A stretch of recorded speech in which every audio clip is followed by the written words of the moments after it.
जय जय श्री राधे। बोलो श्रीमद् भागवत महापुराण की जय। वल्लभ लाल की जय हो। श्री राधा रमण बिहारी लाल की जय हो। श्री सुखदेव जी महाराज की जय हो। श्री हनुमान जी महाराज की जय हो। सद्गुरुदेव भगवान की जय हो। स्थान देवता की जय हो। जय जय श्री राधे। जय जय श्री राधे। जय जय श्री राधे।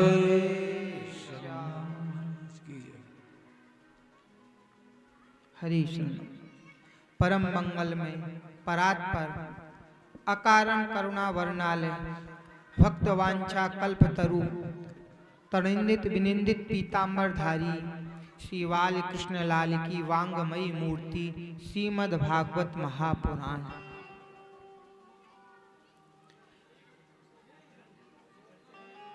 श्रीमद् भागवत कथा श्रवण करने आए हुए सभी भगवान के प्रिय भक्त, उनके हृदय में विराजमान श्री बांके बिहारी लाल को मेरा बार बार प्रणाम।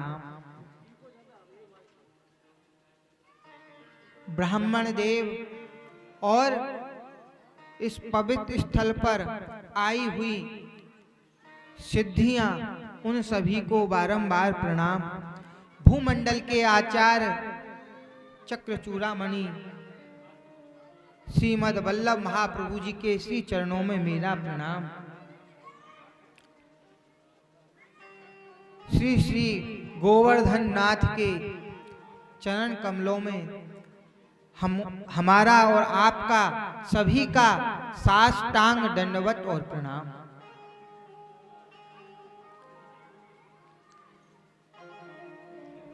सभी एक बार बोलेंगे राधे राधे। राधे राधे। जय श्री कृष्ण। जय श्री कृष्ण। तुलसीदास जी कहते हैं, यह सर आवत अति कठिनाई और राम कृपा बिन आव न जाई। बिना राम जी की कृपा से, बिना मेरे गोपाल की कृपा से ये कोई भी कार्य संभव नहीं है। बहुत लोगों की इच्छा होती है कि हम श्रीमद् भागवत की कथा कराएं, परंतु आप बताइए, क्या वो सोचता है और उसके मन का जो मनोरथ है वो पूर्ण हो जाता है? नहीं हो पाता। क्यों? क्योंकि बिन सत्संग विवेक न होई और राम कृपा बिन सुलभ न सोई। जब तक वह सत्संग नहीं करेगा और उसका मन भगवान के चरणों में नहीं लगेगा, और जब संतों का संग करेगा, सत्संग करेगा, तो उसके मन में क्या होगा कि भाई अब के इस व्यक्ति ने कथा कराई, तो हो सकता है ठाकुर जी कृपा करें तो हम भी अपने सिरे से भागवत की कथा कर। कितनी बार सुनी है? बहुत सुनी है भैया, बहुत सुनी है। और सुन के आपने ग्रहण, तुमने भगवान को याद नहीं किया है। अच्छा ये बताओ, किस किस का मन कथा में लगता है? किसका लगता है? यहाँ आए हुए जितने हैं, किसका लगता है मामा जी? लगता है? कथा में किसी का नहीं लगता। बैठे शरीर से बैठे हैं यहाँ और चिंता इधर उधर की हो रही है कि अरे अभी तो मेरा बेटा नहीं आया होगा, अभी मेरी बहू घर पे ना जाने क्या काम कर रही होगी। आप शरीर से यहाँ बैठे हो पर चिंतन कहीं और ही चल रहा है। आपका जो मन है ना, वो तो कहीं और ही घूम रहा है। पर जब तुम्हारा मन कथा में लगने लगेगा तो सत्य मानना, उस दिन तुम्हारे मन में कभी भी कोई सांसारिक वस्तु या किसी के प्रति कोई भी भावना आ ही नहीं सकती। जब आप पैदा हुए थे तो क्या, जब आपने जन्म लिया तो क्या आप जन्म में ही सब कुछ लेके आए थे? कोई बेचारा बहुत गरीब होता है और जब ठाकुर जी उस पर कृपा कर दें तो उसके यहाँ नवनिध सब सिद्ध हो जाते हैं। तो जब आया था खाली हाथ था और जब उसने सब कुछ कमा लिया तो कहता क्या है? अभिमान से, ये महाराज जी ये मैंने किया, ये सब मैंने किया। और तुमसे ज्यादा तो मेहनत किसान भी करते हैं, तो क्या वो इतना पा लेते हैं? हमारा राष्ट्र किसके बलबूते चलता है? मैं आप सबसे पूछता हूं, किसके बलबूते चलता है? हम सबका जो पेट भरता है वो एक किसान है। यदि किसान अपना हल बंद कर दे, खेती करना बंद कर दे, तो क्या हम और आप जी सकते हैं? और वो किसान क्या उत्पन्न करता है? क्या पैदा होती है खेत से? अनाज, अन्न। और अन्न किसका स्वरूप है? भगवान का। यदि वो अन्न तुमको नहीं मिलता तो क्या होता? बोलो राधे राधे। फिर भी क्या कहते हैं कि ये मैंने किया।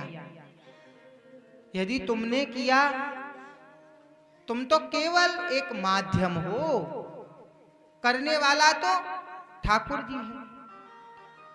परंतु फिर भी आपके इस गांव में नित्य निरंतर कई वर्षों से श्रीमद् भागवत की कथा हो रही है, तो ये कोई साधारण बात नहीं है, छोटी मोटी बात नहीं है।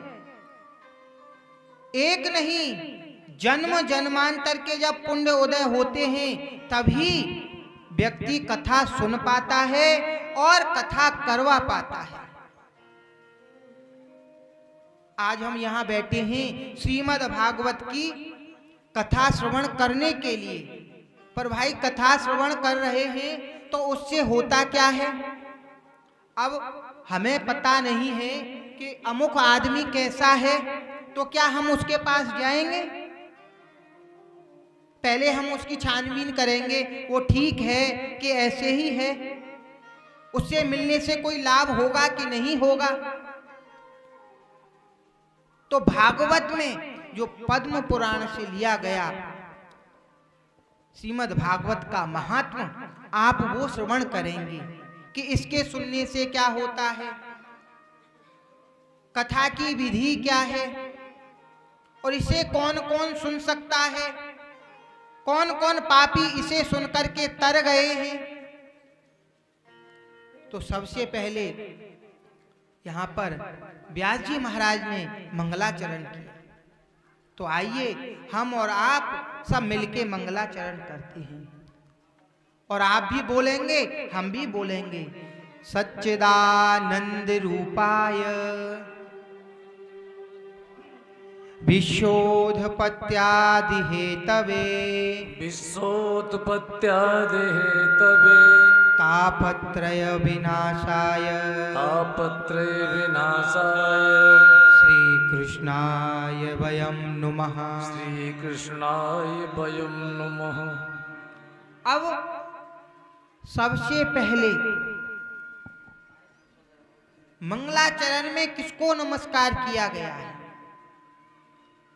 सच्चित और आनंद, सच्चिदानंद रूपाय, जो सत्य हैं, चित हैं, आनंद हैं, इन सबके जो स्वरूप हैं वो सच्चिदानंद।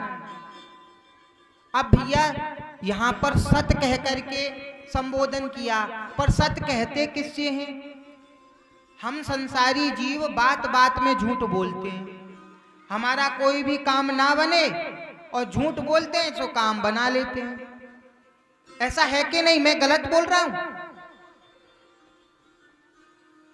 झूठ बोलकर हम काम बनाते हैं। तो क्या वो सत्य है? काम बना लेना सत्य नहीं है। सत्य के द्वारा अपने जीवन को निर्वाह करना वो सत्य है।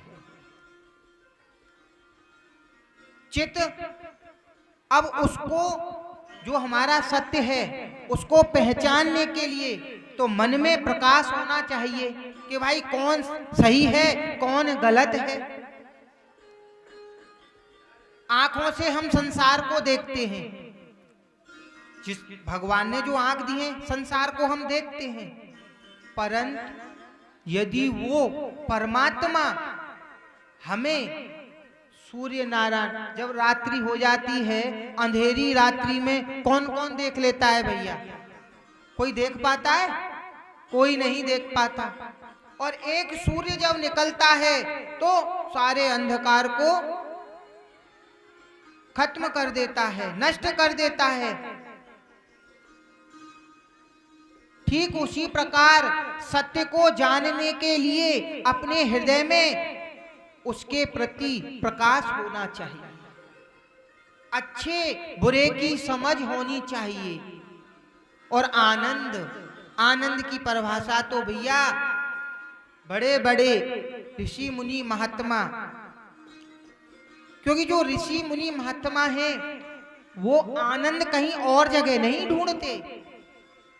अरे एक बात बताइए आए हुए सज्जनों, कि आप आनंद लेना चाहें तो आप आनंद कैसे लेंगे? क्या आनंद जो हम सुख सुविधा का उपभोग कर रहे हैं, क्या वो आनंद है? हम एसी में बैठ के चले तो क्या वो आनंद है?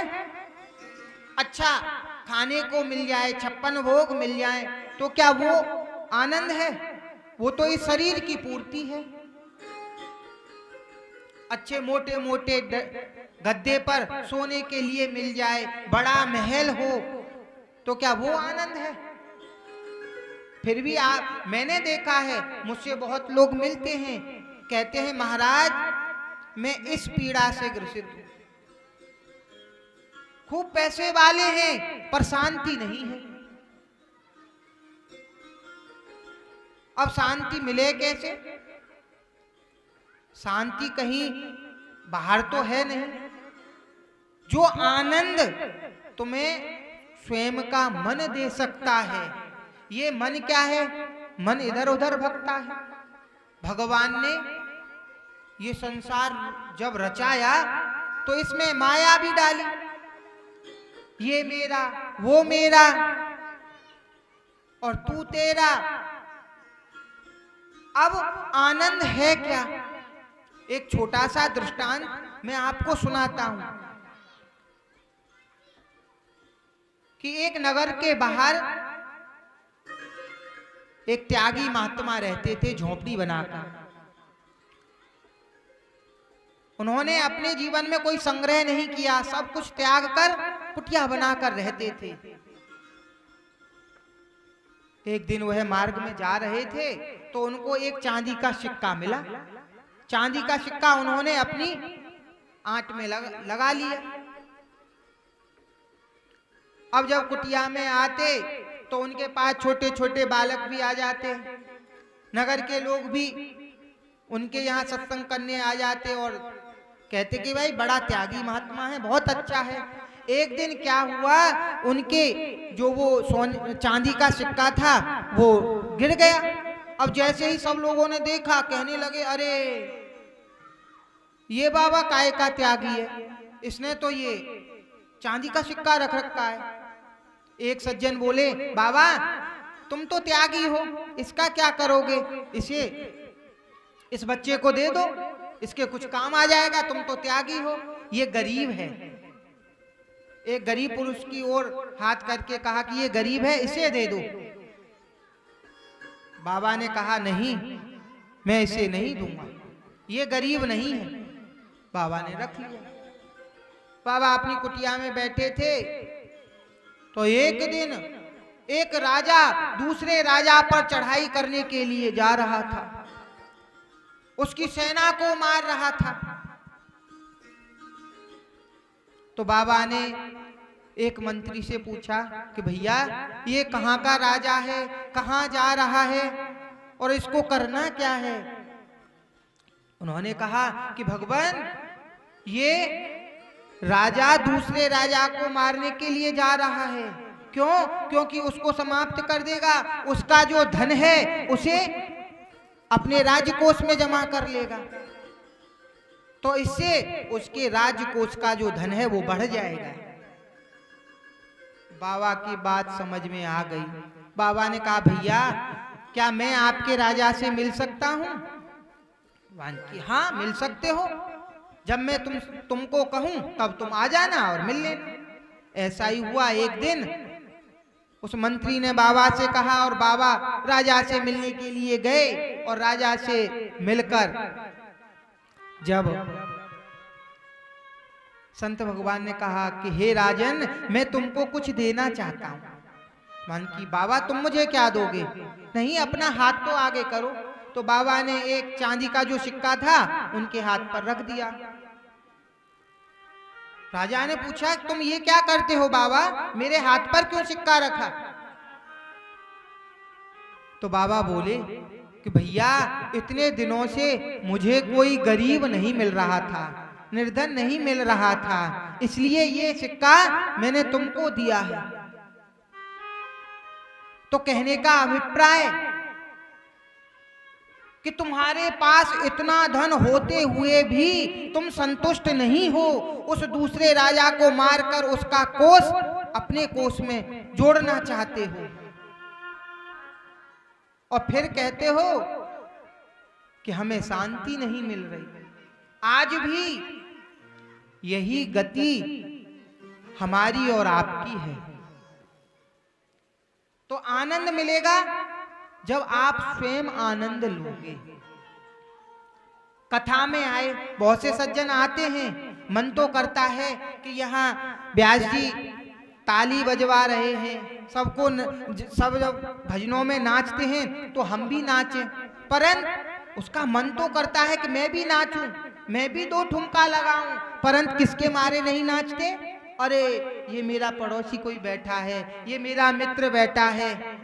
तो वो जो मन से ठाकुर जी के प्रति नाचने का, नृत्य करने का जो भाव उत्पन्न हुआ और कैसे इनके मन का अंधकार दूर हो, तो उसके लिए तो केवल एक ही साधन है। क्या? कि इनको भगवान की कथा सुननी चाहिए।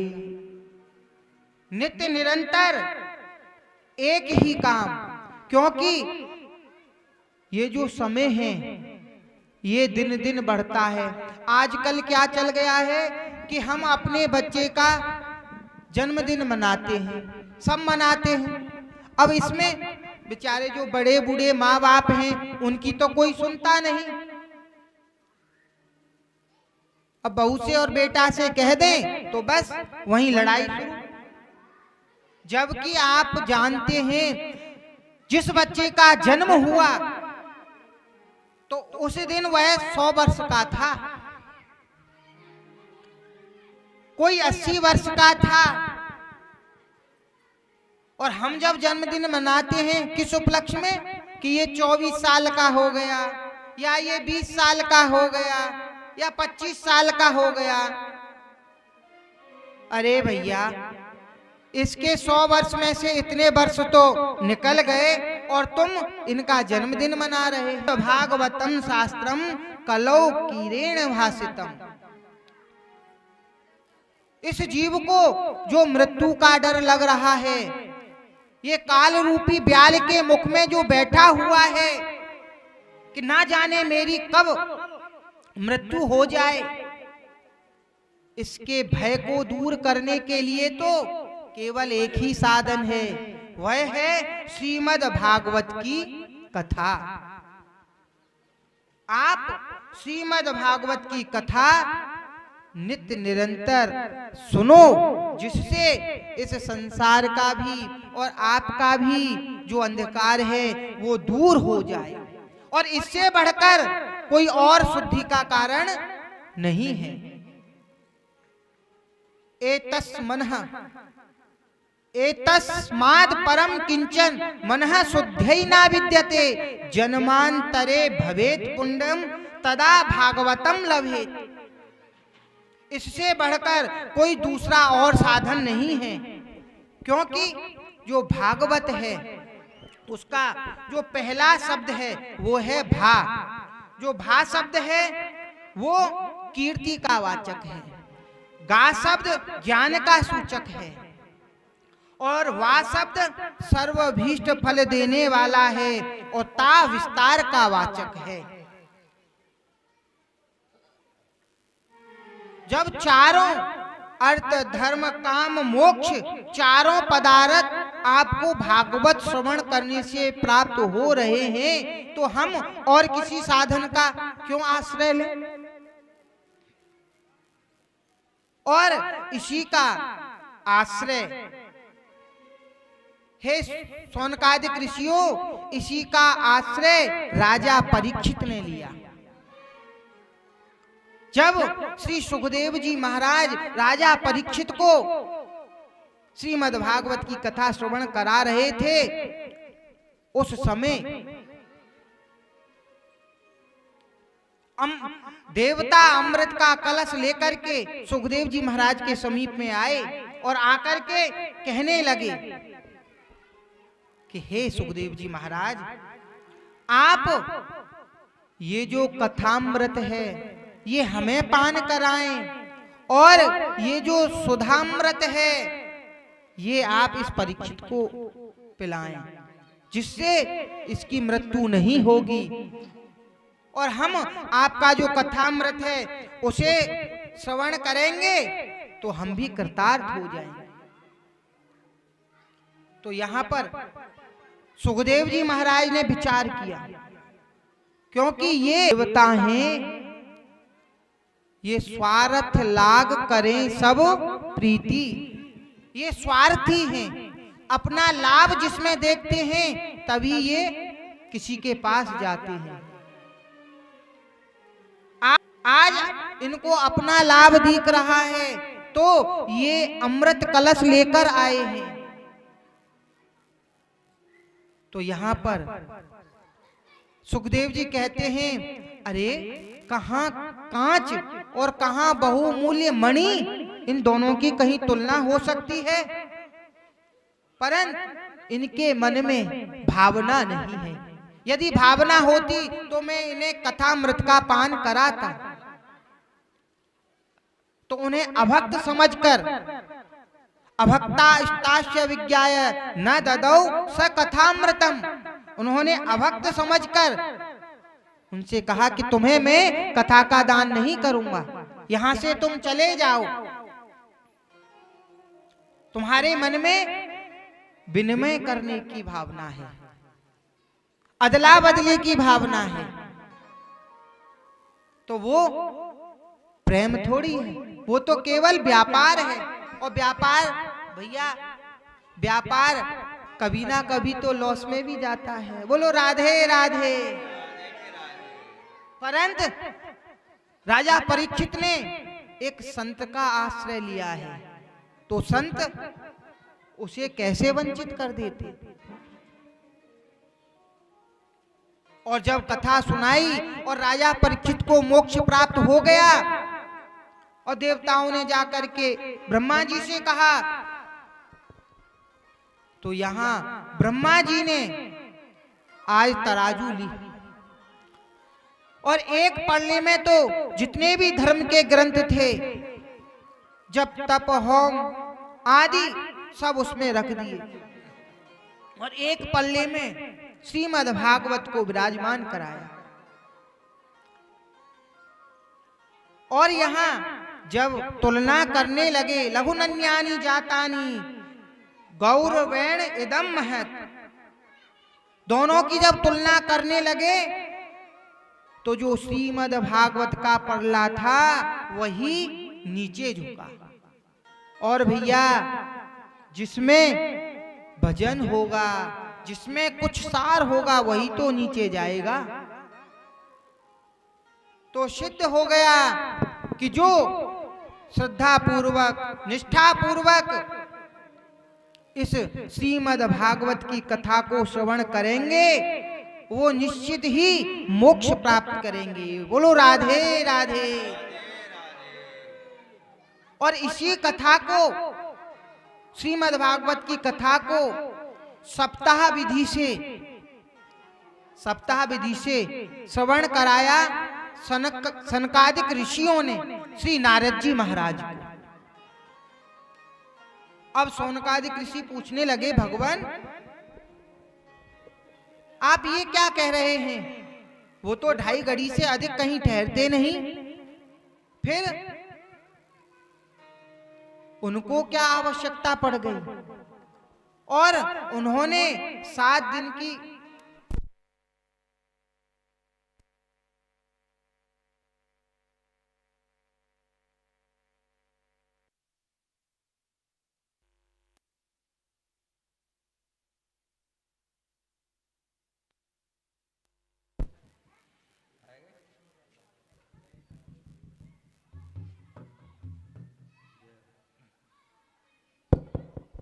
बोलो गोविंद भगवान की।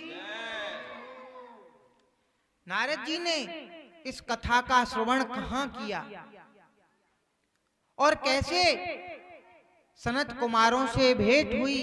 ऐसा क्या हुआ जो उन्होंने सप्ताह विधि से कथा श्रवण की? तो यहाँ पर श्री सूत जी महाराज कहते हैं, एकदाही विशालायाम चत्वार्थ ऋषियो मला सत्संगार्थ समायाता दद्रसुष तत्र नारदम।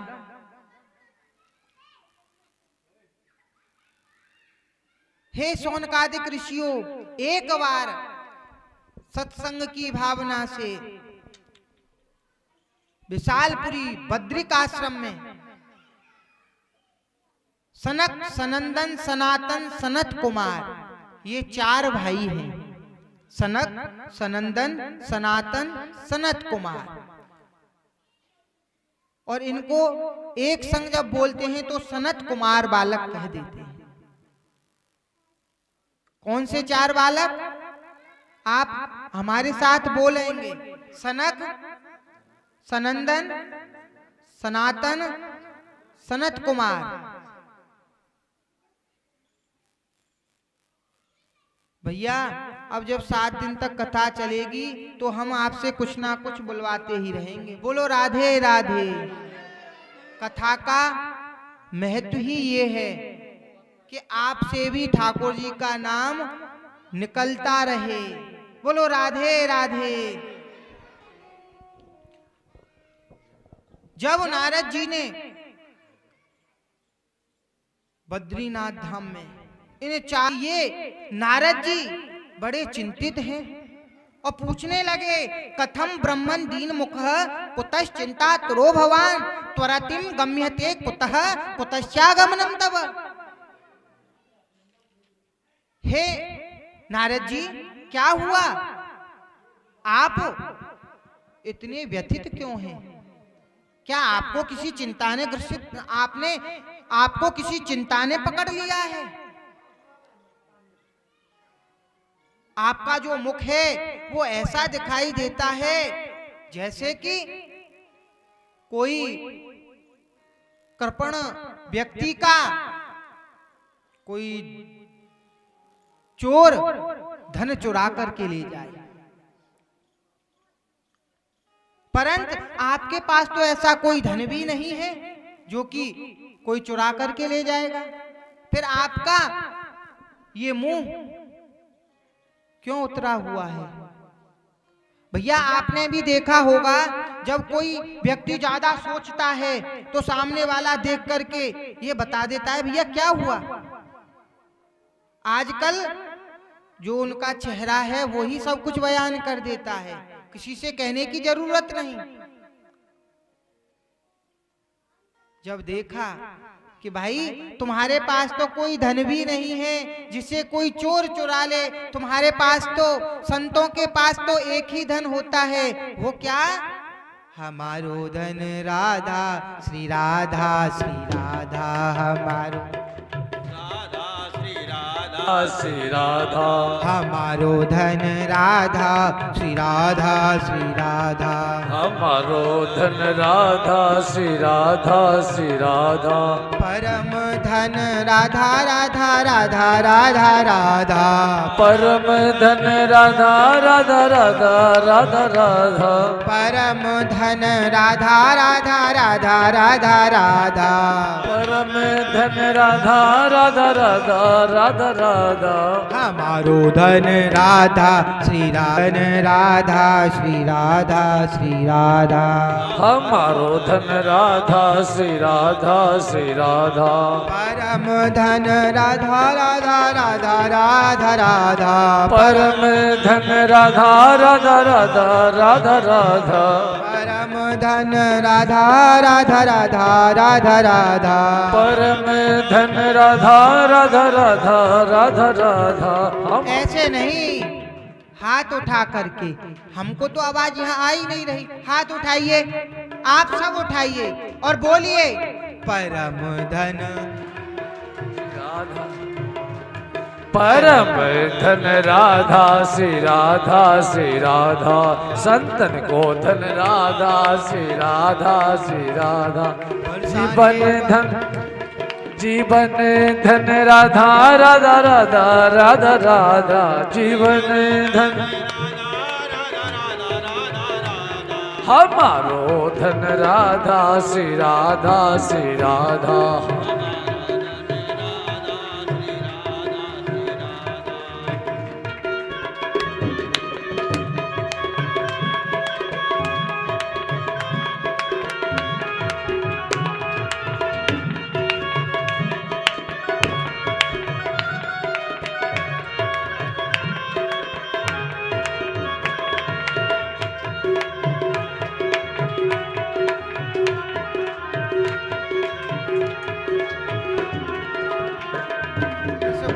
धन राधा श्री राधा श्री राधा हमारो धन राधा श्री राधा श्री राधा। बोलो राधा रानी की जय हो बरसाने वाली की जय हो राधा वल्लभ लाल की जय हो। तो नारद जी, आपका तो जो धन है वो तो राधा नाम धन है, फिर आप क्यों चिंता करते हो, क्या हुआ? तो नारद जी कहने लगे कि भगवान मैं आपको क्या बताऊं, मैंने विचार किया कि मैं सत्संग करने के लिए इस भूलोक पर जाता हूं। अहम तुम पृथ्वी में या तो ज्ञात्वा सर्वो तमामति पुष्करम च प्रयागम च काशीम गोदावरीम तथा। अहम तू पृथ्वी में या तो ज्ञात्वा सर्वोत्तमामति, मैं इस पृथ्वी को सर्वोत्तम लोक समझकर यहाँ आया। और कहाँ गया? पुष्कर गया, प्रयाग गया, काशी गया, गोदावरी गया, और यहाँ ही नहीं महाराज गया।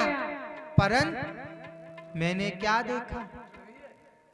मैंने क्या देखा कि कलयुग ने सब जो जीव मात्र हैं उसकी बुद्धि को बिगाड़ रखा है।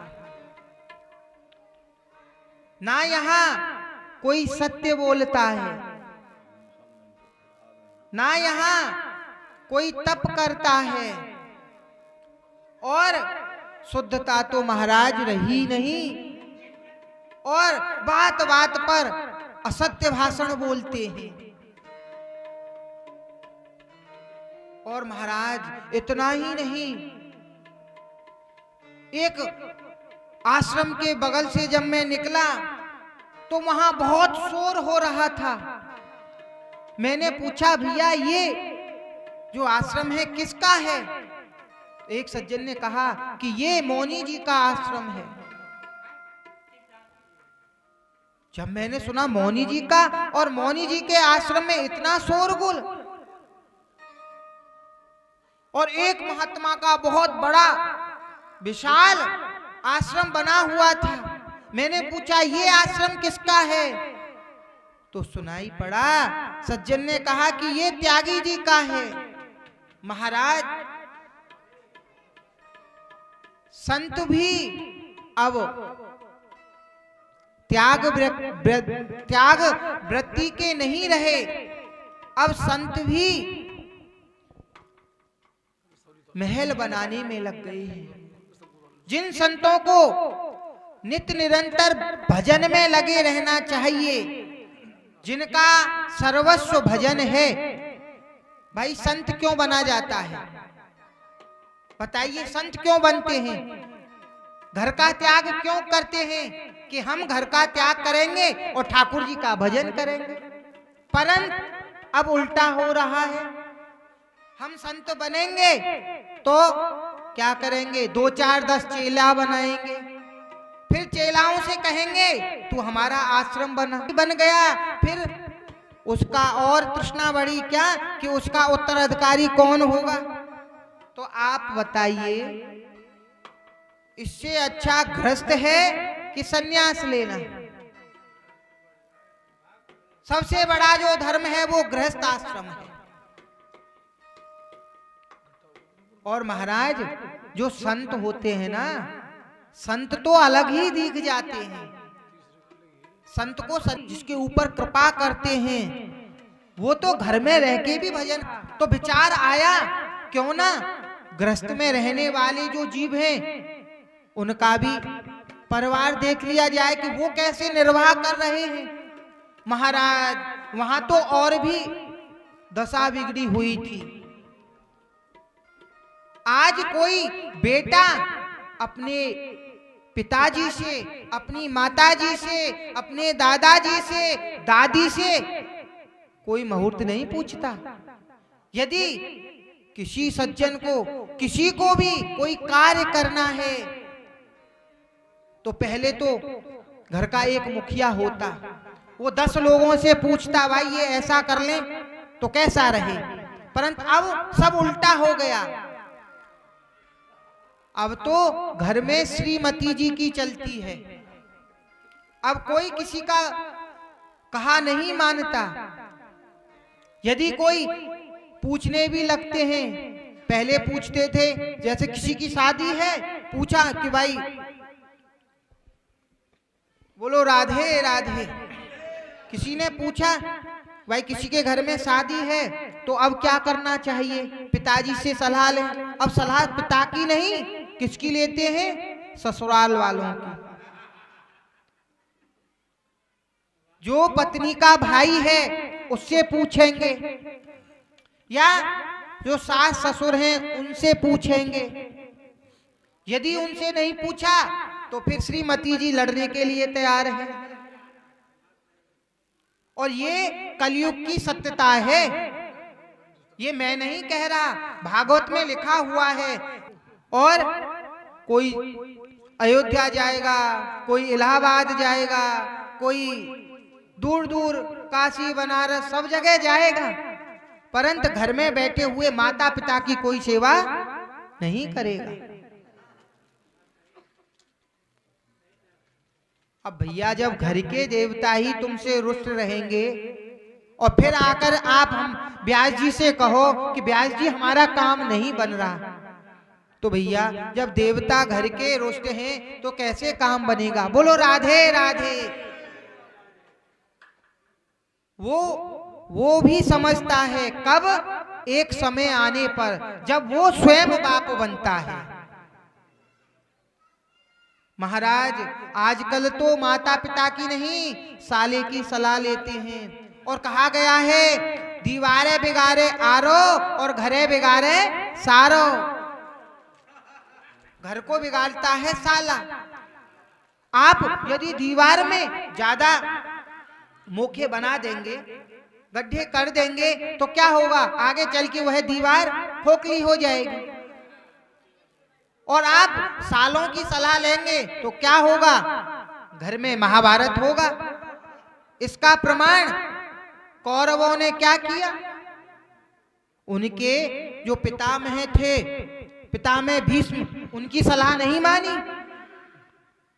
उनके काका विदुर जी, उनकी सलाह नहीं मानी। बड़े बूढ़ों को नहीं पूछा। किसको पूछा? अपने मामा शकुनी को। और आप देख लो, जो ससुरालिया जो साला था उसने भी उनके परिवार में एक भी पानी देने वाला नहीं छोड़ा। इतना बड़ा प्रमाण है कि यदि तुम ससुरालियाओं की सलाह लोगे पाओगे। बोलो राधे राधे। यहां पर महाराज जब मैंने देखा इतना बुरा हाल तो फिर मेरा मन बड़ा व्यथित हो गया। और तो और तरुणी प्रवता गेहे शालको बुद्धिदायका कन्या विक्रयणो लोभा दंपति नाम च कलकनम। अब तो कन्याओं का भी विक्रय हो रहा है। और आज का जीव तो यदि किसी के यहाँ 3 कन्या हो गई, और अब तो वो हमारी सरकार ने भी बंद कर दी है, नहीं तो जब जांच होती थी तो महाराज उस संतान को गर्भ में ही मरवा देते। इससे बड़ा पाप और क्या हो सकता है।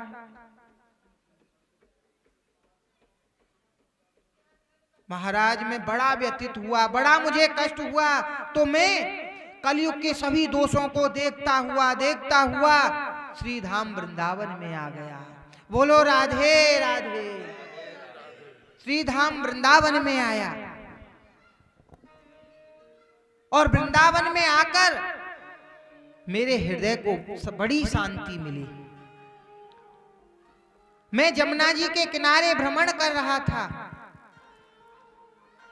तो वहां मैंने एक कौतूहल देखा। क्या कि एक युवा स्त्री है और वह स्त्री रो रही है। उसके पास 2 वृद्ध पुरुष पड़े हुए हैं और बहुत सी स्त्रियां उसकी सेवा कर रही हैं। फिर भी वो सब की तरफ देख करके सबसे हाथ जोड़ करके प्रार्थना कर रही है। कहती है मेरा कष्ट दूर करो। जब मैं उसे थोड़ी देर देखने लगा तो उसकी दृष्टि मेरे ऊपर पड़ी और मुझसे कहने लगी भो भो साधो क्षणम तिष्ठ मंचिंतामपि नाशय। हे साधो आप क्षण भर के लिए रुकिए, आप सुनिए, आप मेरा जो यह दुख है इसको दूर कीजिए। तो मैंने पूछा देवी तुम कौन हो और तुम ऐसे क्यों रो रही हो, क्या बात है। तब वह देवी बोली और कहती है भगवान मैं कोई और नहीं, मैं भक्ति हूं।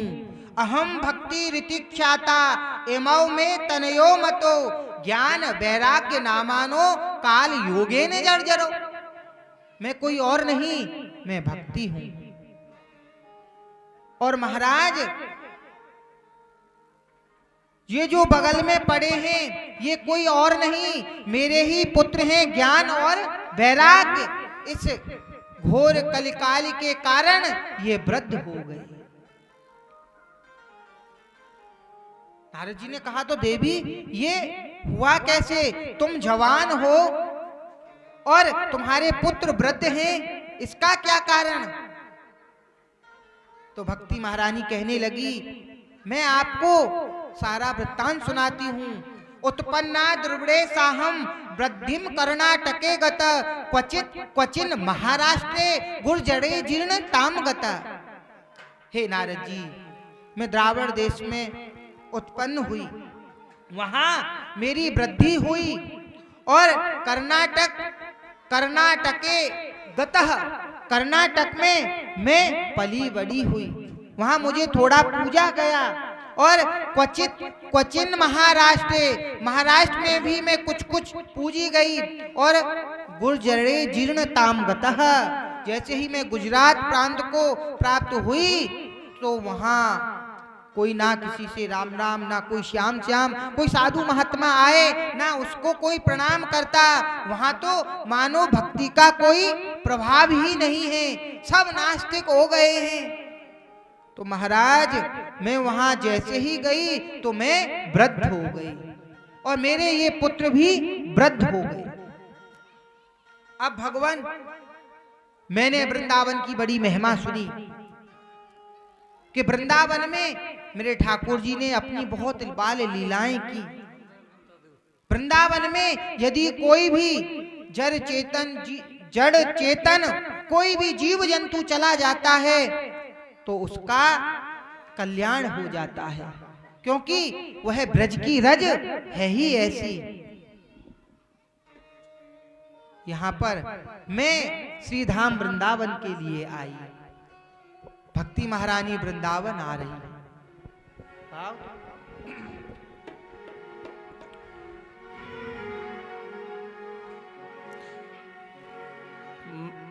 चलो रे मन श्री वृंदावन धाम, रटेंगे राधे राधे नाम, मिले जहाँ कुंज बिहारी, ओढ़ के कामरकारी। ओ मिले जहाँ कुंज बिहारी, ओढ़ के कामरकारी। चलो रे मन श्री वृंदावन धाम, हो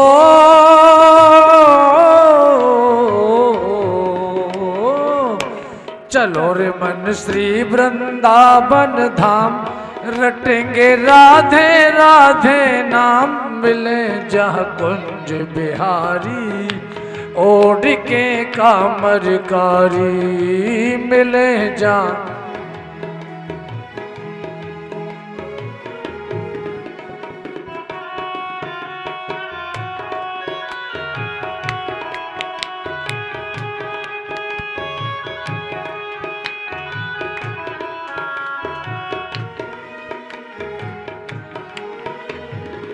दूर दूर से नर नारी यहाँ आते हैं, दूर दूर से नर नारी यहाँ आते। होएंगे तेरे पूरन काम, मिले तोय बांके बिहारी, ओढ़ के कामरकारी। मिले तोय बांके बिहारी, चलो रे मन श्री वृंदावन धाम, रटेंगे राधे जू को नाम, मिले तोय कुंज बिहारी, ओढ़ के कामरकारी, ओढ़ के कामरकारी, ओढ़ के कामरकारी। बोलो वृंदावन धाम की जय हो, श्री राधा रानी की जय हो। मैं वृंदावन आई तो वृंदावन के प्रति जो मेरे हृदय में इतना प्रेम था, तो मैं तो वृंदावन की महिमा से तरुणी हो गई, जवान हो गई। परंतु मेरे ये जो पुत्र हैं ज्ञान और वैराग्य, इनका बुढ़ापा नहीं गया।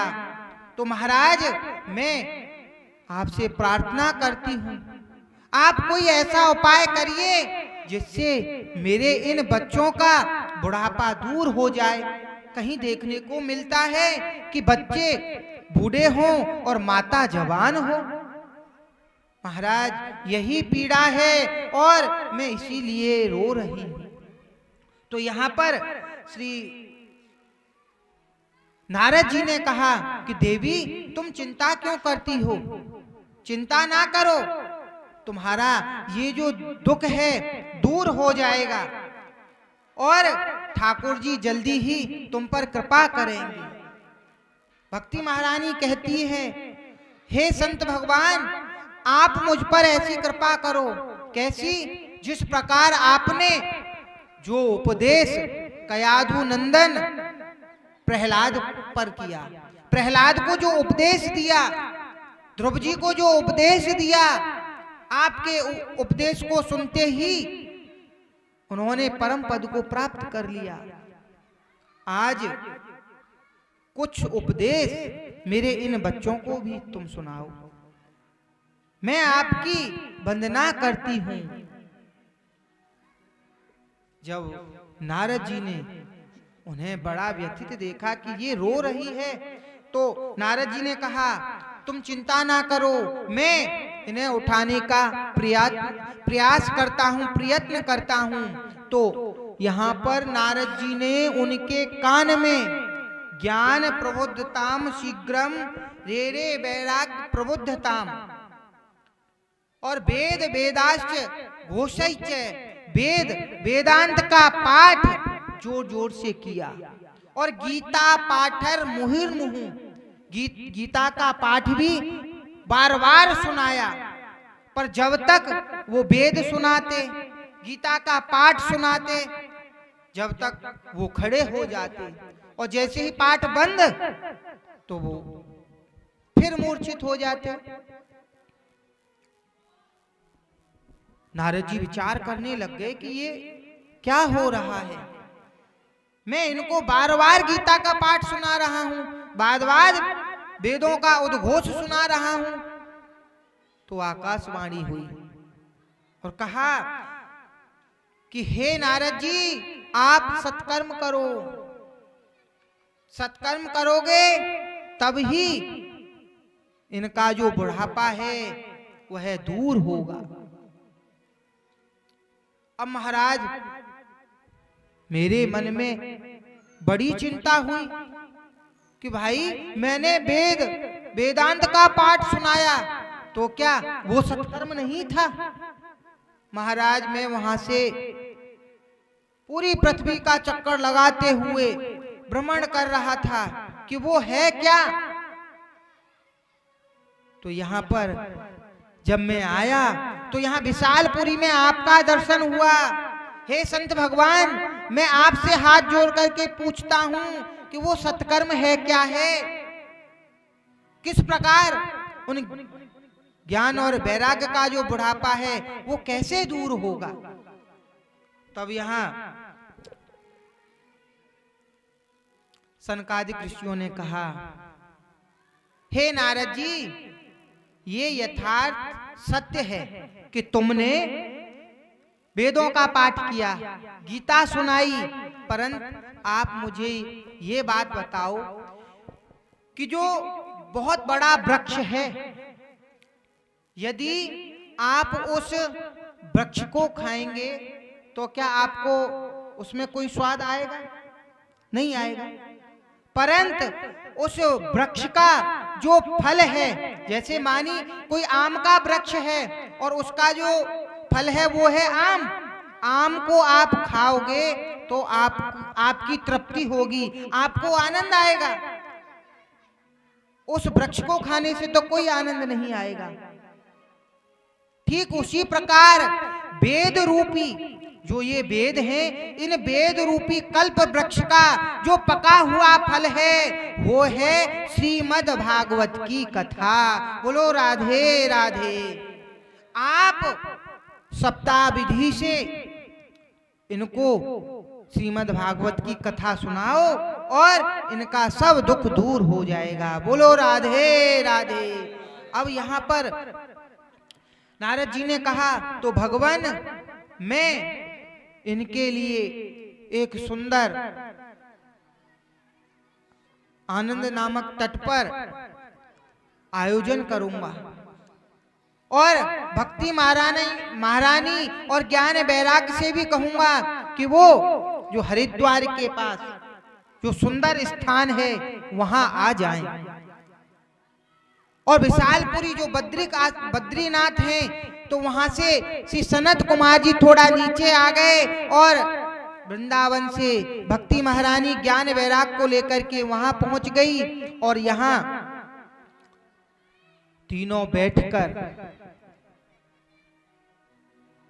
चारों ऋषियों का पूजन कर और कथा के लिए प्रेरित करने लगे हैं। तो जब ऋषि मुनि महात्माओं ने सुना कि कथा कहने वाले हैं सनक सनंदन सनातन सनत कुमार और कथा कराने वाले हैं श्री नारद जी महाराज सप्ताह विधि से, तो क्यों ना इस ज्ञान की गंगा में, प्रेम की गंगा में, रस की गंगा में, अमृत धारा में हम भी अपने आप को पवित्र कर लें। बोलो राधे राधे। तो सब ऋषि मुनि महात्मा वहां आए और देखते देखते बहुत विशाल जन सैलाब, जन समूह हो गया। अब यहाँ जब कथा प्रारंभ हुई और सनत कुमार बड़े प्रेम से और सुंदर तरीके से उन्हें कथा श्रवण कराने लगे तो यहाँ पर भक्ति महारानी जोर जोर से नटों की तरह नाचने लगी। जब कथा का शब्द उन ज्ञान और वैराग्य के कानों में गया तो वो भी जोर जोर से नाचने लगे। और भक्ति सुतौ तौ तरणौ गृहीत्वा प्रेमैक रूपा सहसा विरासीत श्री कृष्ण गोविंद हरे माथेति नामानि मुहुर वदंती। जब भक्ति महारानी जोर जोर से सभी के बीच में प्रकट हो गई और जोर जोर से हाथ उठा करके कीर्तन करने लगी, श्री कृष्ण गोविंद हरे मुरारी हे नाथ नारायण वासुदेवा। श्री कृष्ण गोविंद हरे मुरारी हे नाथ नारायण वासुदेवा। हे नाथ नारायण वासुदेव हे लक्ष्मी नारायण वासुदेव। हे नाथ नारायण वासुदेवा हे लक्ष्मी नारायण वासुदेवा। श्री कृष्ण गोविंद हरे मुरारी हे नाथ नारायण वासुदेवा। श्री कृष्ण गोविंद हरे मुरारी हे नाथ नारायण वासुदेवा। बोलो गोविंद भगवान की जय हो। जब जोर जोर से भक्ति महारानी नाचने लगी और सब ज्ञान और वैराग्य भी नाचने लगे तो बड़ा आश्चर्य हुआ। सब कहने लगे भाई ये कहां से आ गए, अभी तक तो यहाँ कोई दिखाई नहीं दे रहा था, अब नटों की तरह जोर जोर से नाचने लगे। तो सबने कहा भैया अभी बैठ जाओ, अभी कथा का और आनंद लो, बैठ जाओ। तो यहाँ नारद जी ने प्रश्न किया कि हे भगवान आप मुझे ये बताओ इसको कौन कौन सुनकर कृतार्थ हो जाता है? क्या कोई ऐसा भी पापी हुआ है जो जिसने नित्य निरंतर पाप किया हो और वो श्रीमद् भागवत की कथा सुन ले उसको भी मोक्ष प्राप्त हो जाए? तो यहाँ पर चारों कुमार कहने लगे हे नारद जी ये मानवा पाप कृतस्तु सर्वदा सदा दुराचार रता विमार्गः क्रोधाग्नि दग्धा कुटलाश्य कामिना सप्ताह यज्ञेन कलौ पुनन्ति ते। हे नारद जी जो नित्य निरंतर असत्य भाषण कहता हो, जो क्रोध की अग्नि में नित्य निरंतर जलता रहता हो, जो मनुष्य पापमय हो, पाप करते करते पापमय हो गया हो और जो जिसके सर पर किसी की हत्या का भी दोष लगा हो, यदि ऐसा व्यक्ति श्रीमद् भागवत की कथा सुन ले तो उसका भी उद्धार हो जाता है। तो मैं तुम्हें एक दृष्टांत के रूप में ये कथा सुनाता हूं। तो यहाँ सनत कुमार कहते हैं कि एक तुंग नदरा नदी के तट पर एक सुंदर नगर था। उसमें एक सुंदर ब्राह्मण रहता था, धनवान था और वेदों को जानने वाला था, कर्म कांड में परिपूर्ण था और अपनी जीविका भी उसी कर्म कांड से चलाता था। सब प्रकार का आनंद उसके यहाँ था। उसका नाम था आत्मदेव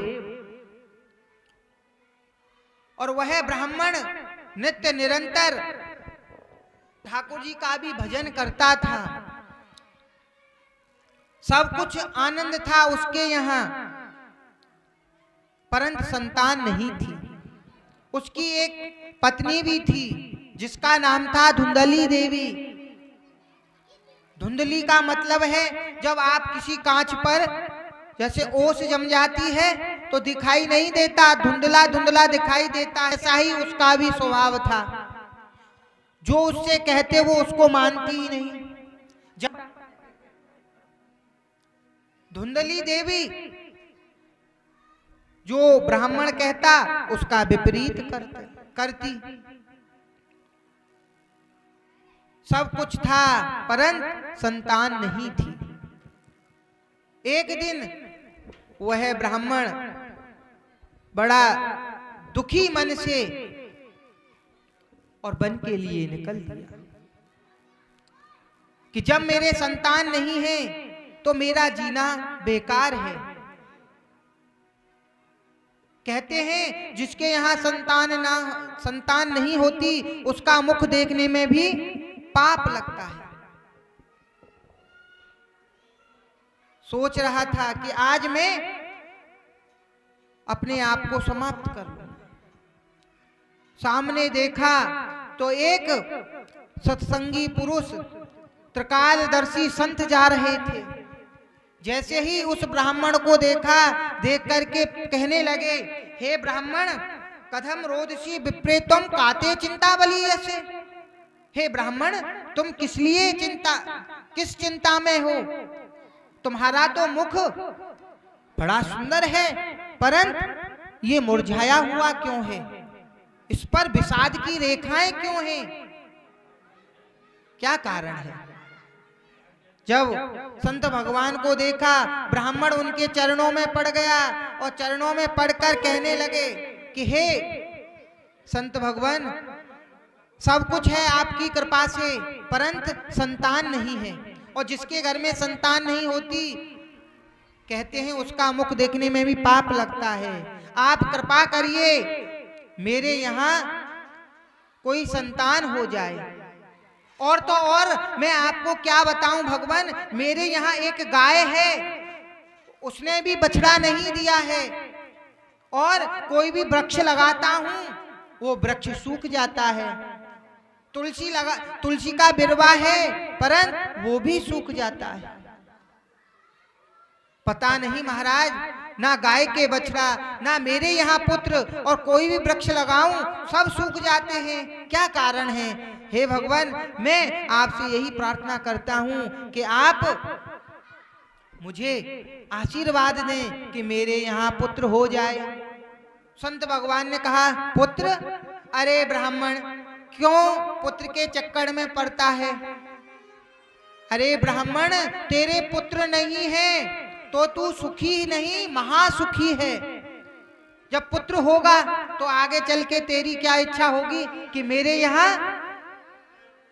एक नाती हो जाए, और नाती हो जाएगा तो फिर इच्छा बढ़ेगी कि मेरे यहाँ एक पंथी हो जाए। तो इच्छा कभी पूर्ति नहीं होती। और आज तू सही है, आज तेरे पुत्र नहीं है तो तू निश्चित होकर के भजन कर सकता है।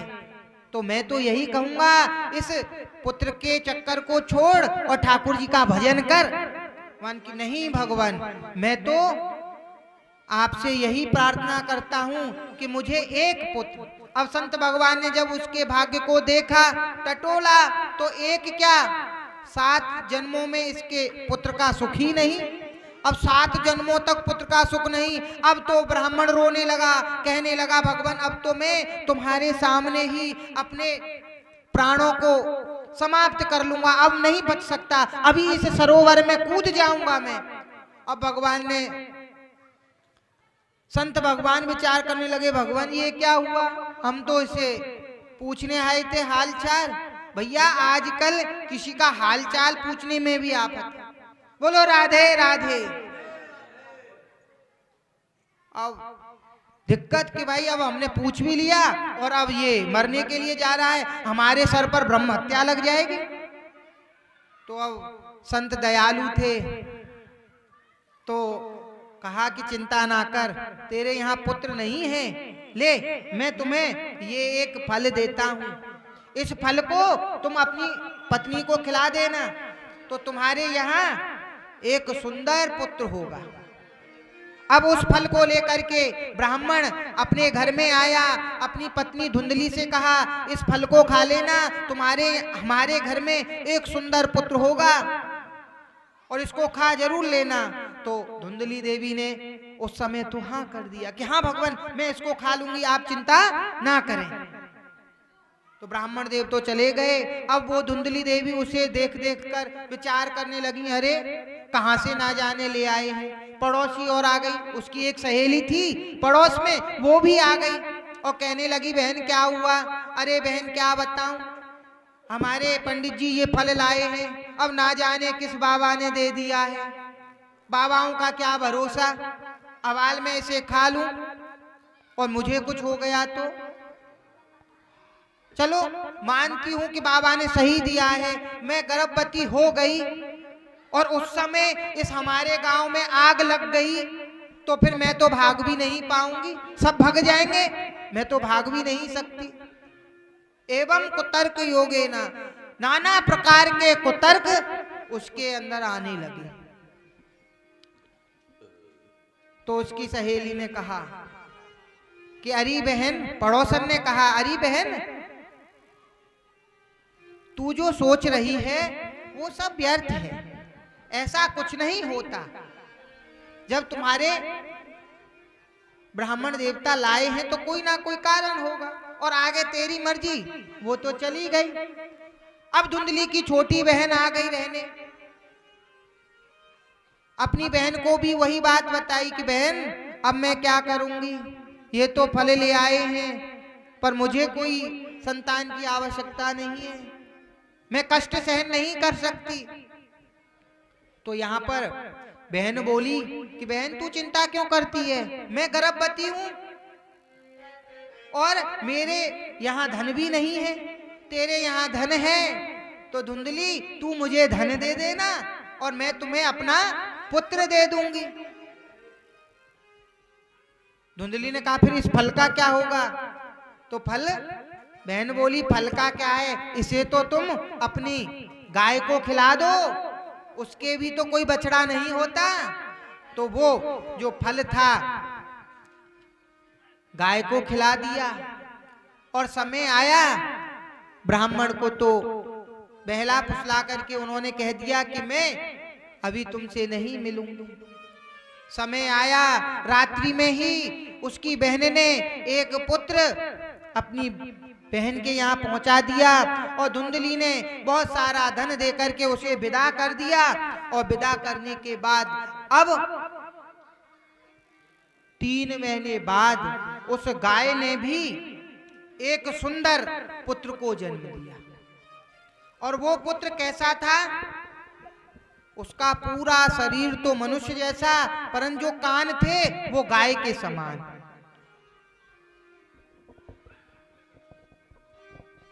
क्रियत कालेन तौ जातौ तरणौ तनया भुवौ गौकर्ण पंडितो ज्ञानी धुंधकारी महाखल। आत्मदेव जी के यहाँ जो पुत्र हुआ उसका नाम रखा गया धुंधकारी और जो गाय का पुत्र था उसका नाम रखा गया गौकर्ण। गौकर्ण जी महाराज बड़े विद्वान हुए, प्रकांड विद्वान हुए और इनका जो पुत्र था ये बहुत बड़ा पापी हुआ।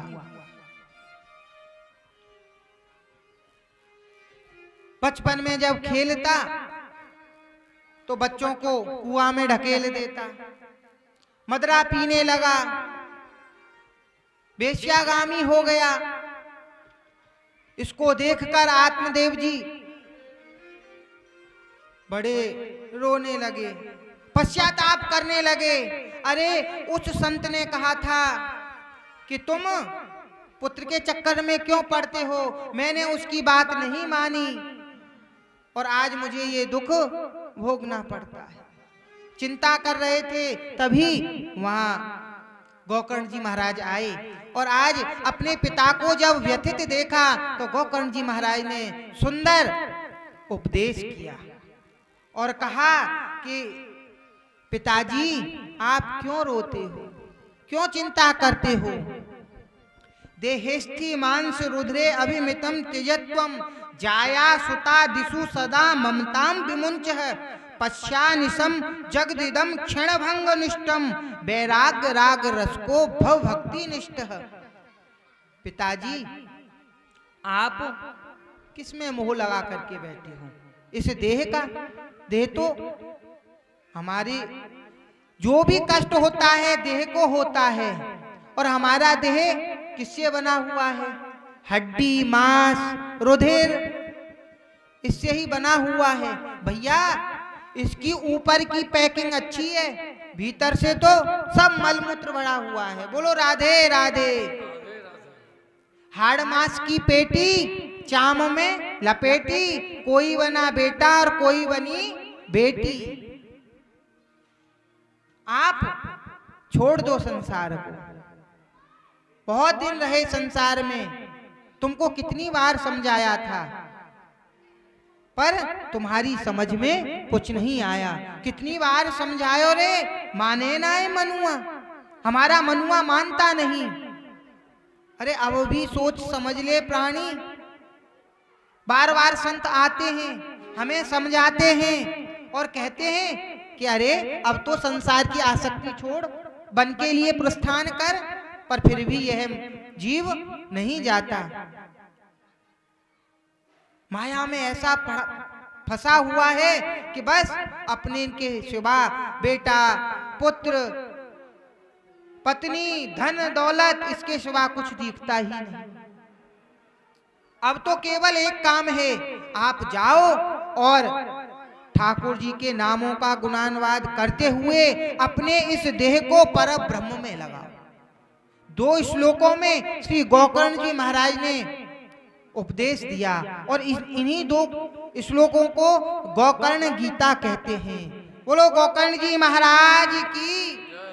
और गोकर्ण जी महाराज के उपदेश सुनकर श्री आत्मदेव जी चले गए, घर का त्याग कर दिया और 10वें स्कंद का पाठ करते करते उन्होंने अपने इस शरीर का त्याग किया और मोक्ष को प्राप्त किया। बोलो नारायण भगवान की।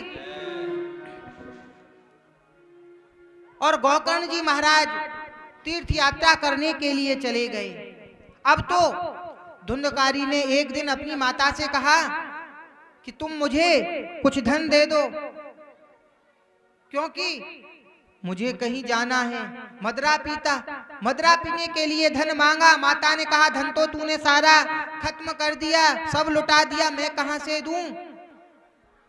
माता से बोला यदि नहीं दिया तो मैं तुम्हें बहुत पीटूंगा, बहुत मारूंगा, तुम ध्यान कर लेना। तो धुंधली देवी ने रात्रि के समय कुआं में गिरकर अपनी जान दे दी, आत्महत्या कर ली। अब तो यह स्वतंत्र हो गया। 5 वेश्याओं को घर पर ले आया, वेश्याओं के साथ रहने लगा। जब धन खत्म हो गया तो इसने एक राजा के यहाँ चोरी की। अब इन वेश्याओं ने सोचा कि ये तो अब राजा के यहाँ भी चोरी करने लगा है, अब किसी दिन राजा के सिपाही आए तो इसके साथ में हमें भी पकड़ लेंगे। बोलो राधे राधे। तो इसके साथ हमें भी दंड भोगना पड़ेगा। तो आज उन वेश्याओं ने उनको धुंधकारी को खूब मदरा पान कराई, खूब मदरा पान कराई और आज उसका गला दबाकर उसकी हत्या करने लगे। गला दबाने से जब उसकी हत्या नहीं हुई तो उसके मुंह में गरम गरम जलते हुए कोयले डाले। तब तंगार समूहाश्चर्य, गरम गरम मुंह में कोयले डाले तो वो तड़पने लगा, फिर भी मरा नहीं। जब इतने पर भी नहीं मरा तो उसी घर में बीच में गड्ढा खोदकर धुंधकारी को जिंदा ही उसमें दबा दिया और तड़प तड़प करके धुंधकारी ने अपने प्राणों का त्याग किया।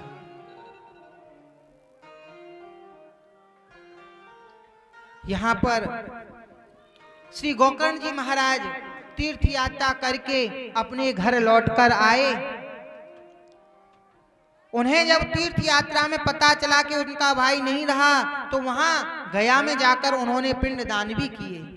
और जब लौट कर आए, घर पर विश्राम कर रहे थे तो रात में क्या देखते हैं, उनके सामने कभी कोई प्रेत बन जाता, कभी कोई सुगर बन जाता, कभी 12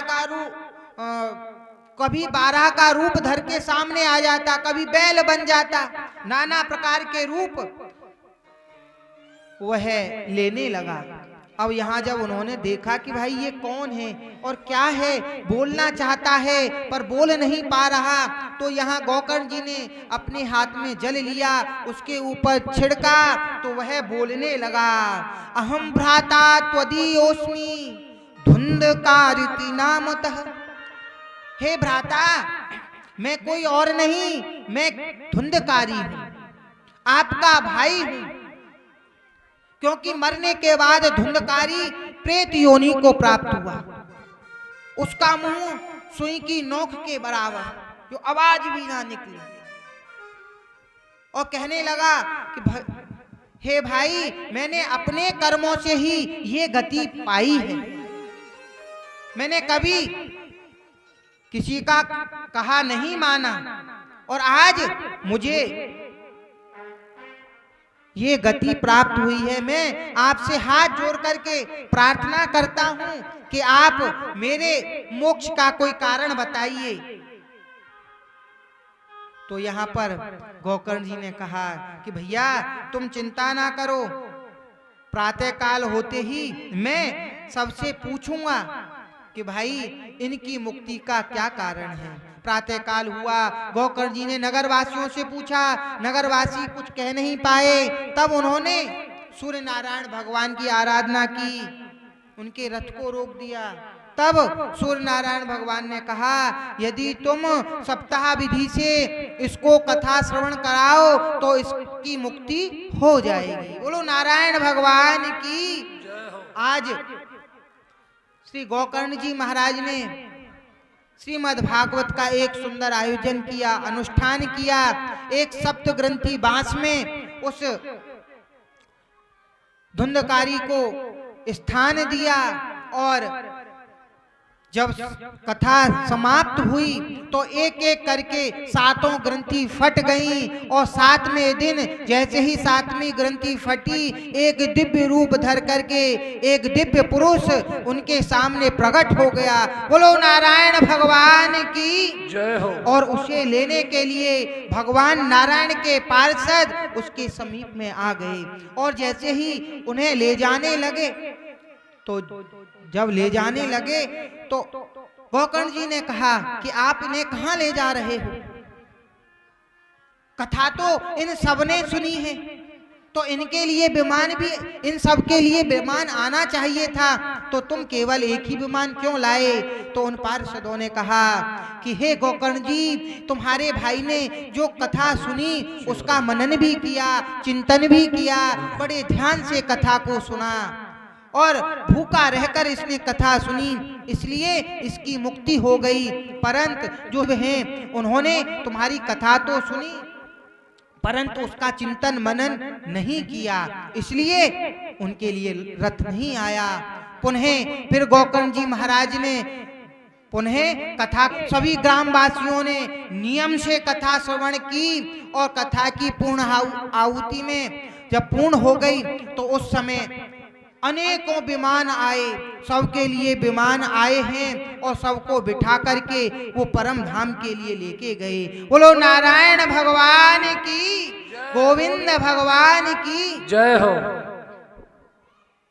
अब यहाँ पर जब सुंदर दृष्टांत श्री सनकादिक ऋषियों ने सुनाया और कहा, नारद जी कथा कोई साधारण नहीं है, हम लोग कहें ना हमने बहुत सुनी है तो साधारण नहीं है। अब यहाँ सप्ताह विधि का भी वर्णन किया। कहते हैं, हे नारद जी, सप्ताह विधि जब हम कथा कराते हैं तो कथा के कुछ नियम होते हैं।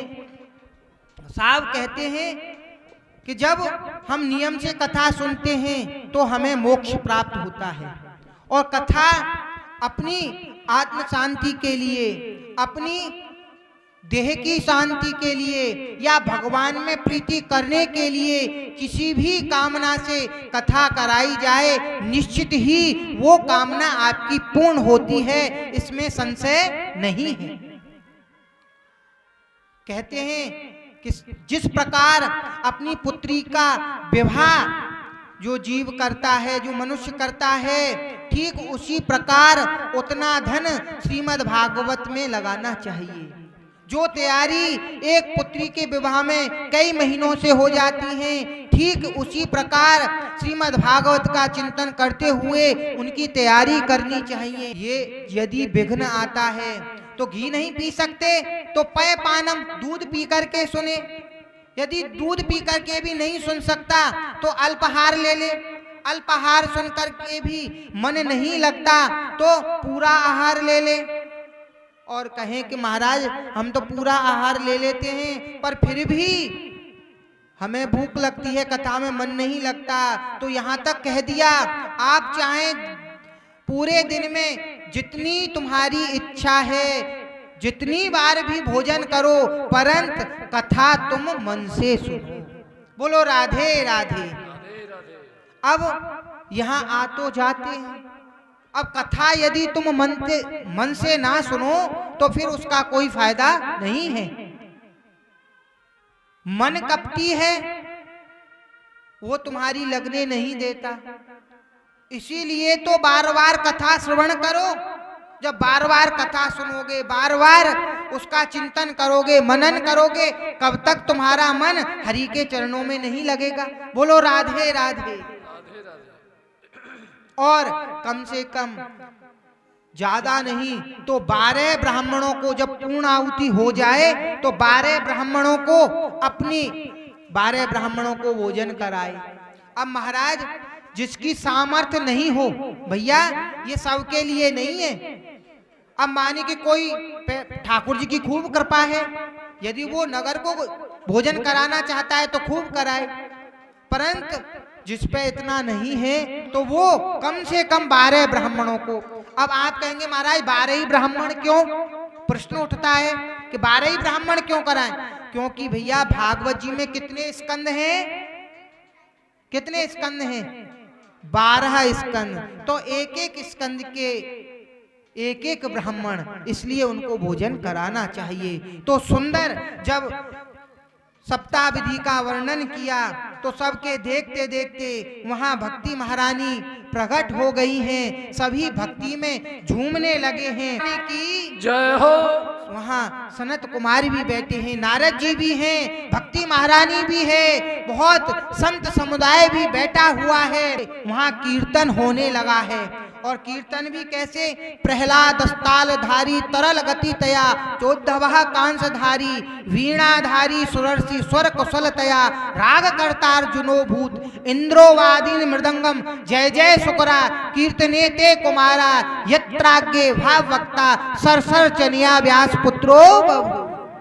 जोर जोर से प्रहलाद जी करताल बजाने लगे, इंद्र अलाप गाने लगे, अर्जुन मृदंग बजाने लगे और बीच बीच में सनत कुमार जय घोष करने लगे, बोलो नारायण भगवान की जय हो। उसी समय सामने से देखा तो श्री सुखदेव जी महाराज पधारे।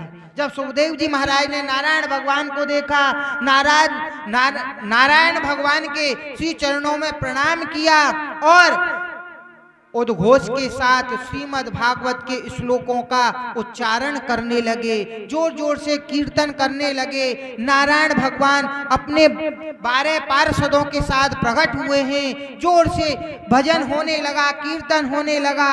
आइए हम और आप 2 मिनट भगवान का नाम संकीर्तन करते हैं।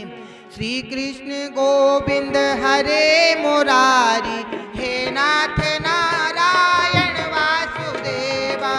श्री कृष्ण गोविंद हरे मुरारी, हे नाथ नारायण वासुदेवा।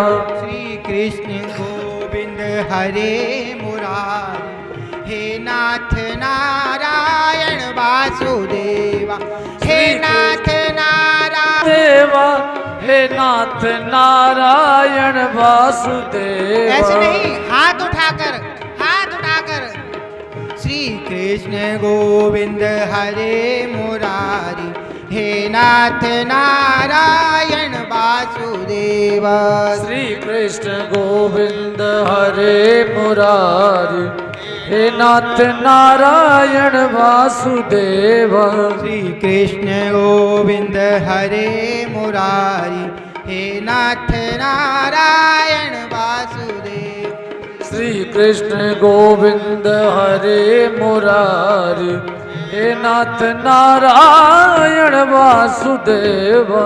बोलो गोविंद गोविंद भगवान की जय हो, भागवत भगवान की जय हो, श्री लक्ष्मी नारायण भगवान की जय हो, दास बिहारी सरकार की जय हो, श्री सुखदेव जी महाराज की जय हो, श्री हनुमान जी महाराज की जय हो, श्री राधा रानी की जय हो, जय जय श्री राधे श्याम। इस प्रकार श्रीमद् भागवत महात्म का श्रवण कराया और श्रीमद् भागवत का जो प्रथम स्कंद है उसमें हम भैया कल प्रवेश करेंगे। आज एक श्लोक हम बोलकर उसके बाद भागवत जी की आरती करेंगे और अब प्रसाद लेकर के अपने अपने घर जाएंगे। जन्माद्यस्य तोन्भयादि तर्तस्य चार्थेषु विघ्य सुराट, तेने ब्रह्म हृदय आदि कवये मुह्यन्ति यत् सूरयः। तेजो वारि मृदां यथा विनिमयो यत्र त्रिसर्गो मृषा, धाम्ना स्वेन सदा निरस्तु कुहकं सत्यं परं धीमहि, सत्यं परं धीमहि, सत्यं परं धीमहि। बोलो भागवत भगवान की जय हो।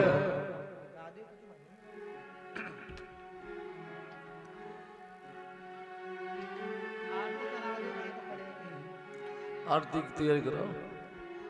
बोलो गोविंद भगवान की।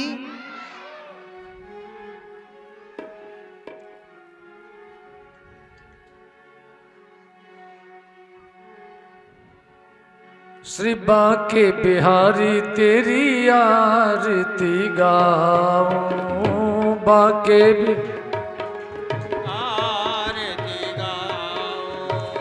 आरती गाऊं, प्यारे आपको रिझाऊं, आरती गाऊं प्यारे आपको रिझाऊं।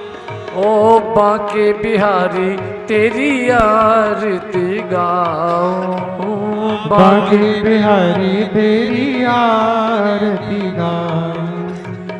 मोर मुकुट तेरे शीश पे सोहे, मोर मुकुट तेरे शीश पे सोहे।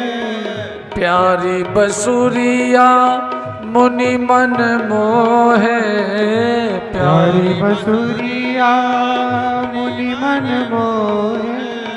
या बंसी पे मैं तो बारी बारी जाऊं, बांके बिहारी तेरी आरती गाऊं। चरणों से निकली है गंगा प्यारी, चरणों से निकली है सारी दुनिया तारी, जिसने सारी दुनिया तारी। इन चरणों में मैं तो शीस नवाऊं, बांके बांके बिहारी तेरी आरती गाऊं। दास अनाथ के नाथ आप हो, दास अनाथ के नाथ आप हो। सुख दुख जीवन सारा आप हो, सुख दुख जीवन साथ आप हो। तेरी छवि ऊपर में बलि बलि जाऊं, बांके बिहारी तेरी आरती गाऊं। श्री हरिदास के प्यारे तुम हो, श्री हरिदास के प्यारे तुम हो। मेरे मोहन सर्वस धन हो, मेरे मोहन सर्वस धन हो।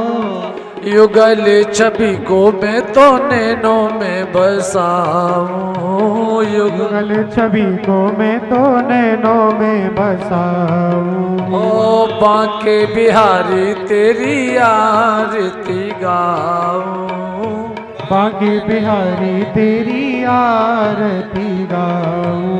कर्पूर गौरम करुणावतारम संसार सारं भुजगेन्द्रहारं। सदा बसंतम हृदयारविंदे भवम भवानी सहितं नमामि। ओ भवम भवानी नमामि, भवम भवानी सहितं नमामि। आरार्तिक्यं जलेन शीतलीकरणं पुष्पै देवाभिवन्दनम् आत्माभिवन्दनं। द्यौः शान्तिरन्तरिक्षगुं शान्तिः पृथिवी शान्तिरापः शान्तिरोषधयः शान्तिः वनस्पतयः शान्तिर्विश्वे देवाः शान्तिर्ब्रह्म शान्तिः सर्वगुं शान्तिः शान्तिरेव शान्तिः सामा शान्तिरेधि जतो यतः समीहसे ततो नो अभयं कुरु शन्नः गुरुप्रजाभ्यो भयन्नः पशुभ्यः सुशान्तिर्भवतु। हरिः ओम्। एकदन्ताय विद्महे वक्रतुण्डाय धीमहि तन्नो दन्तिः प्रचोदयात्। हरिः ओम्। तत्पुरुषाय विद्महे महादेवाय धीमहि तन्नो रुद्रः प्रचोदयात्। हरिः ओम्। आञ्जनेयाय विद्महे पवनपुत्राय धीमहि तन्नो हनुमत् प्रचोदयात्। हरिः ओम्। हंस हंसाय विद्महे परमहंसाय धीमहि तन्नो श्रीशुकः प्रचोदयात्। हरिः ओम्। नन्दनन्दनाय विद्महे यशोदानन्दनाय धीमहि तन्नो कृष्णः प्रचोदयात्। हरिः ओम्। वृषभानुजायै च विद्महे कृष्णप्रियायै च धीमहि तन्नो राधा प्रचोदयात्। सेवन्तिकावकुलचम्पकपाटलाब्जे पुन्नागजादिकरवीररसालपुष्पै बिल्वप्रवालतुलसीदलमञ्जरीभिः स्वां पूजयामि जगदीश्वर मे प्रसीद। नानासुगन्धिपुष्पाणि यथा कालोद्भवानि च पुष्पाञ्जलिर्मया दत्त गृहाण परमेश्वर। शांघाय सपरिवार सायुधा शक्तिकाय आवाहत समस्त देवी देवताभ्यो नमो नमः। मंत्र पुष्पांजलिं समर्पयामि। बोलो श्रीमद् भागवत महापुराण की जय। श्री व्यास जी महाराज की जय। पवन पुत्र हनुमान की जय। आज के आनंद की जय। धर्म की जय। अधर्म का, प्राणियों में, विश्व का, गौ माता की, सत्य सनातन धर्म की, श्रीमद् भागवत महापुराण की जय। जय श्री राधे, जय जय श्री राधे, जय जय श्री राधे। नमः पार्वती पतये हर हर महादेव शंभो। सर्वे भवन्तु सुखिनः, सर्वे सन्तु निरामया, सर्वे भद्राणि पश्यन्तु मा कश्चित् दुःखभाग् भवेत्।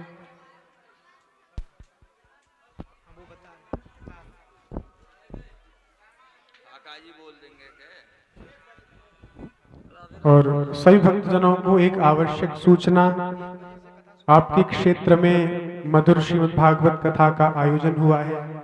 कल से कथा का समय 1 बजे से है, तो आप प्रयास करें कि 12:30 बजे श्रवण करें। जय श्री राधे, जय श्री श्याम। बोलो श्री बांके बिहारी लाल की जय हो।